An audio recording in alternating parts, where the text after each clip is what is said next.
मनुष्य जन्मिन्छ, हुर्किन्छ, सपना देख्छ, सङ्घर्ष गर्छ। तर अन्तिम गन्तव्य यो पशुपतिनाथ हो, जहाँ बिहान मन्दिरको घण्टा बज्छ र बेलुका आरे घाटमा चिताका लपका, जहाँ एक छेउमा मृत्युको शोक हुन्छ र अर्को छेउमा भगवानको जयकार, जहाँ कुनै दिन तिमी पनि दर्शन गर्न आउँछौ अनि कुनै दिन तिमीलाई नै बिदाई गर्न ल्याइन्छ।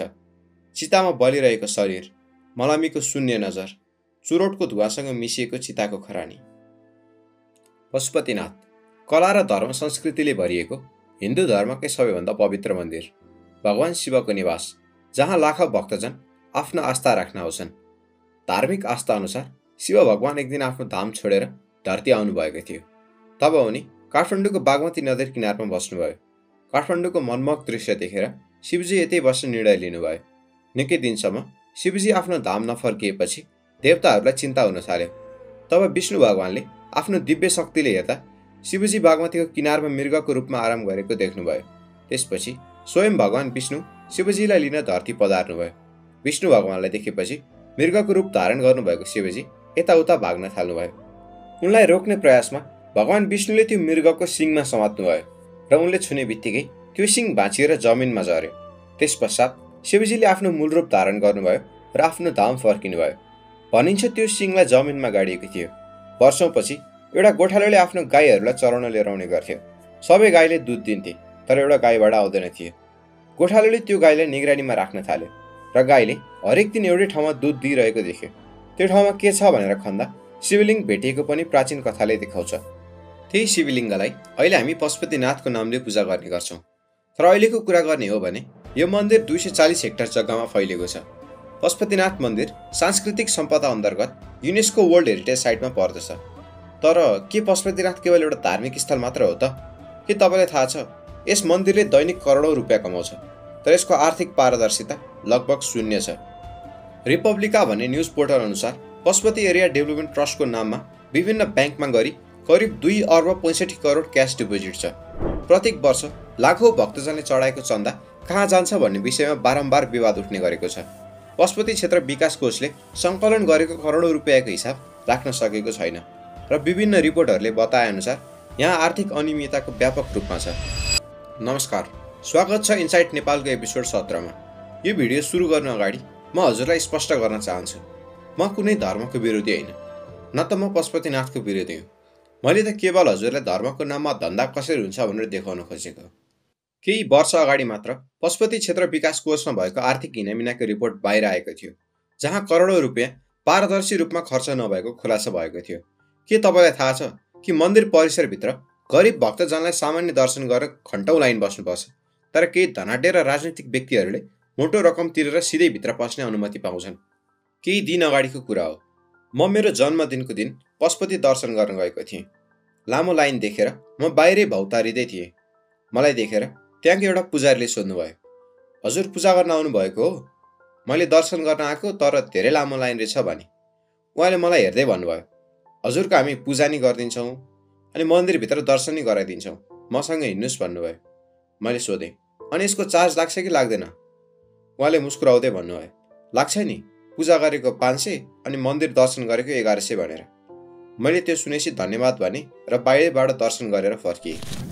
पुजारीहरू र व्यवस्थापन समिति बीच बारम्बार विवाद हुने गरेको छ, जसमा विशेष गरी ठुला पूजाहरू, आरती र अन्य धार्मिक कार्यक्रमहरूका लागि महँगो शुल्क निर्धारण गरेको पाइन्छ। साधारण भक्तजनहरूले सस्तो पूजा गर्नुपर्ने, तर पैसा हुनेहरूले लाखौं खर्च गरेर विशेष आरती गर्न पाउने व्यवस्था किन छ? यो केवल धार्मिक आस्था हो कि व्यापार? पशुपतिनाथ क्षेत्रभित्र हुने व्यापारको अर्को गहिरो पाठ हो अन्त्येष्टि संस्कार। हिन्दू धर्म अनुसार पशुपतिनाथ मन्दिर वरपर बागमती किनारमा अन्तिम संस्कार गरिनु पुण्य मानिन्छ, तर यहाँ पनि ठुलो व्यापार चलेको छ। घाटहरूमा शव जलाउन स्थानअनुसार फरक फरक शुल्क लिइन्छ। गरिब परिवारहरूले उचित ठाउँ नपाई महँगो शुल्क तिर्न बाध्य पारिन्छ र घाट सञ्चालकहरूले आफ्नै नियम बनाएर पैसा वसुल्ने गर्ने घटनाहरू बाहिर आएका छन्। पशुपति क्षेत्रमा विभिन्न प्रकारका व्यापारहरू फस्टाएका छन्, जहाँ साधारण भक्तजनहरूले महँगो मूल्यमा प्रसाद, फूल र पूजा सामग्री किन्न बाध्य पारिन्छ। बाहिरका साना व्यापारीहरूले व्यवसाय गर्न नपाउने, तर ठुला व्यापारिक समूहले उच्च मूल्यमा सामान बेच्न पाउने नियमले यहाँको धार्मिक वातावरणलाई व्यावसायिक बजारमा परिणत गरेको देखिन्छ। यो मात्र होइन, यहाँका बिचौलियाहरू अन्त्येष्टि प्रक्रियालाई पनि व्यापारको रूपमा प्रयोग गर्दछन्, जसमा गरिब परिवारले अन्तिम संस्कार गर्दा पनि ठूलो आर्थिक बोझ बेहोरिरहेका छन्। केही वर्ष अघि मन्दिर क्षेत्रमा अन्त्येष्टि शुल्कको अनियमितता सार्वजनिक भएपछि सरकार र विभिन्न निकायहरूले छानबिन गर्ने घोषणा गरेका थिए, तर अहिलेसम्म कुनै ठोस कारबाही भएको छैन। हामी सबैजनालाई थाहा नै छ, अस्ति भर्खर साउन 1 देखि साउन 32 गतेसम्म पशुपतिनाथको परिसरमा कोटीहोम चलाइयो।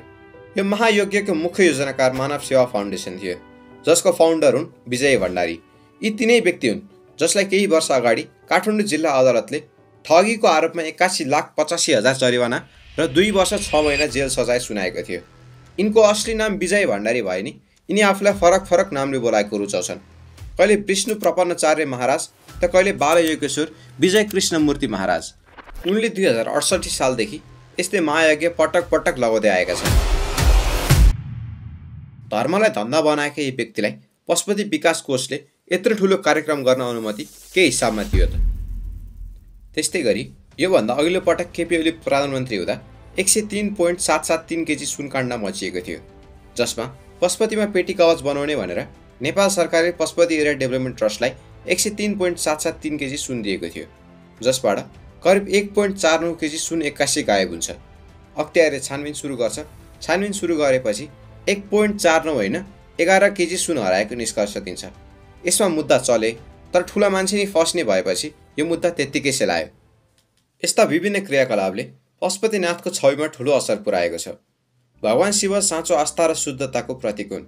उहाँले भनेका छन्, ओम नमः शिवाय शुद्धाय धनाय फलदाय च सर्वसिद्ध प्रदायाय महादेवाय ते नमः। अर्थात् साँचो समृद्धि केवल शुद्ध हृदय भएका व्यक्तिले प्राप्त गर्दछन्।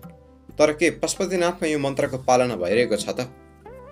पशुपतिनाथ हाम्रो आस्थाको केन्द्र, हिन्दू धर्मको एक पवित्र धरोहर। यो मन्दिर धर्मभन्दा व्यापारको अखाडा बन्दै गएको छ। आज पशुपतिनाथभित्र पूजाको नाममा हजारौं शुल्क लिने चलन बढ्दैछ। भिखारीभन्दा बढी यहाँको व्यापारले धर्मलाई व्यापारिक वस्तु बनाइरहेको छ। के भगवानलाई भेट्न अब पैसाको अड चाहिन्छ? धनीहरूका लागि विशेष दर्शन, गरिबका लागि लाइनको दुःख। के यसैलाई धार्मिक आस्था भनिन्छ? धर्मको रक्षा गर्ने मन्दिर नै जब कमाइको साधन भन्छ, तब भावी पुस्ताले यसको पवित्रता अनुभव गर्न पाउँदैन। धर्म सिक्नु पर्ने ठाउँमा व्यापार सिकाउने थलो बन्ने हो भने हाम्रो संस्कार कता जान्छ? हाम्रो पुस्ताले अझै बुझ्नुपर्छ, धर्म व्यापार होइन, आस्था हो। पशुपतिनाथ हाम्रो सम्पदा मात्र होइन, हाम्रो पहिचान हो। पशुपतिनाथले सबैको रक्षा गरून्। भिडियो अन्तिम समय हेरिदिनु भएकोमा धेरै धेरै धन्यवाद। हस्त फेरि भेटौँला। जय नेपाल।